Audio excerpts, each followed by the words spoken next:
Thank you to the government. We now invite the final speaker of the debate, the opposition whip, to summarize their positions and arguments for the next Thank you for having us today. We are really interested in this discussion because it has really evolved. We stand in opposition to the motion at hand that homeless people should be included in the list of hate crimes legislation. I'm going to summarize our speech, and then I'm going to add an extra point to my partner's speech. First of all, we had a great definition of how this situation, when government gets involved and they have bad policy, but how it can often get worse. At first, we didn't really get a good understanding. We didn't hear a definition of who this house was, and then what the definition of a homeless person was. So this side was really interested in hearing that. We finally got some clarity when we came to closing government. But yet again, we had a huge contrast. Because we're talking, there's names being thrown and blame being thrown about how this side's evil, and all we're talking about is one policy about hate crimes legislation and saying that that is not fair to the rest of society. So, you know, we're really happy with our side talking about government policy making it worse. My partner extended the speech talking about every crime is an act of crime, and I'm going to extend with that speech and talk about the inequity of crimes and how it's going to make second-class citizens. But first I want to just do a little refutation. You know, we've heard about rights of citizens. You know, we're talking about rights and human rights. Well, how is this fair to people that aren't homeless? The day I move in an apartment, somehow I lose extra rights. The day I move into a homeless shelter, somehow I have less rights, I have less protections. How about everybody's equal? You know, we're being thrown these words that somehow we're careless over here. I spent 5 days in Washington, D.C. with homeless people. I feel like I care a lot about homeless people, but I want good policy. And we have not had a clear plan, clear definitions, or clear policy about what that is. So we have all these buzzwords about rights of citizens, you know, about fairness, you know, but I want to say, where's the evidence that there's a need for this law? We heard about, you know, a couple crimes. Where's the factual evidence that this is a pressing case that we need to change all legislation and all crimes? You know, this is an inequity of justice, is what we heard. It's an inequity of justice for those that just happen to have an apartment, that happen to have a house. It's not fair. We heard that there's suspectability of crimes. Well, what about suspectability of crimes because you're a college student and you're transient, you move around more often? Should they have special protections? What about tourists in Hawaii because they're here and everyone knows they're a tourist and that they're dumb and they leave their belongings on the beach? Should we have special protections? So this is is this about basic human rights? Absolutely it is. In our country, we said e pluribus unum, out of many one. And we said that we are fair and equal and we will protect people equal under the law.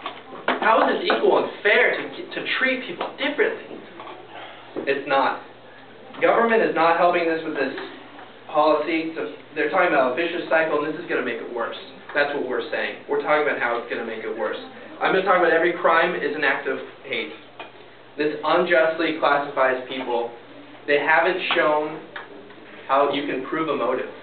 And I'll take your question. I'll continue. Can you give me any evidence when you give people rights that there's a backlash? But we have rights. That's what the U.S. Constitution was founded upon, that we are all equal and treated fairly under the law. And now you have special legislation, hate crime legislation, hate crime with now homeless.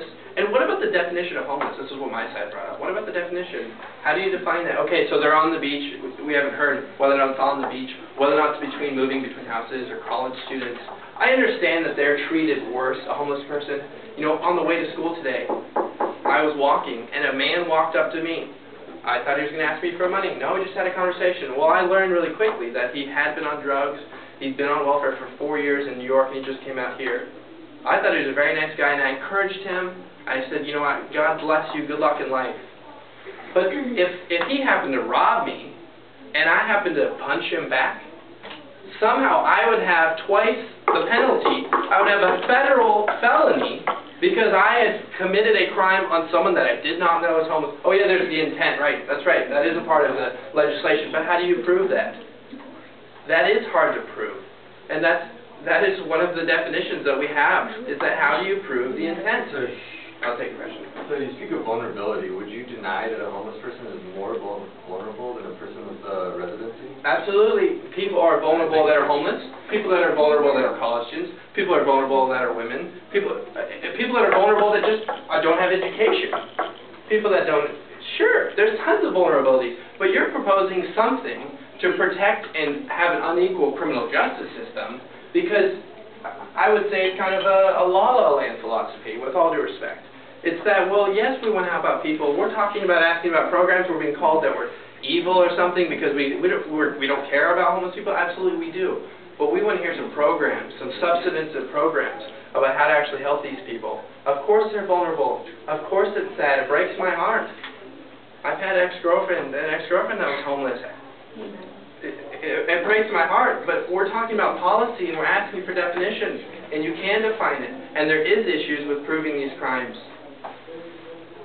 And so to treat people unequal because, they happen to be homeless and maybe they can prove it, hopefully they can prove it, it's just not fair. That's what we're talking about, the inequity of crimes. One victim is less than another because, you targeted that person because they were homeless.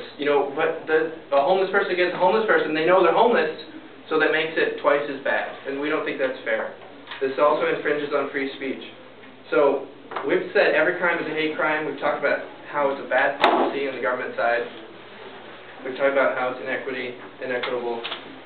We agree, we want basic human rights for all people, but we believe that we can have that. We believe we can help these people to stop being vulnerable through other government programs like education. Well, let's talk about welfare. Let's talk about these programs, but this is unfair. It's unjust. It could be unconstitutional. And we're looking for a society where we all can be treated fairly, where people aren't second-class citizens because they happen to be, nobody knows that they're targeted for a crime. So thank you for listening to us, and I hope you vote with us.